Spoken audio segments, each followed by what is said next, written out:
Let me just kind of tell you, this paragraph that we just read is basically the capstone of a long conversation that Paul has been having with these Corinthians.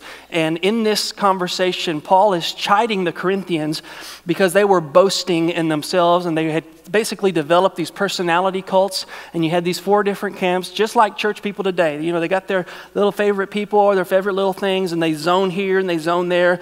And they had been priding themselves on who they were associated with, looking down on other people, boasting, proud, arrogant, divisive. And Paul writes to them and says, you guys have got to cut it out. If you truly understood the gospel, then you would know that your boasting is ill-placed. And so Paul tells them to do things like, consider your calling. Not many of you were wise. Not many of you were noble. There was nothing about you that would commend you in your society.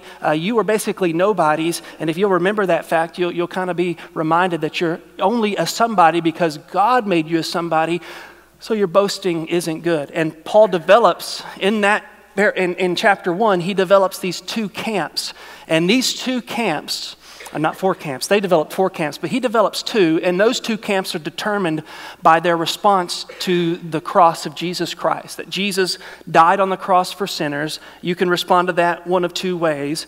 For those who are perishing, this is the one camp, they look at the cross of Jesus Christ as absolute foolishness and folly and weakness and ridiculous. And why would my eternity be based on whether or not I believe in some Jewish guy who claimed to be God and who died on the cross? That just doesn't resonate with me.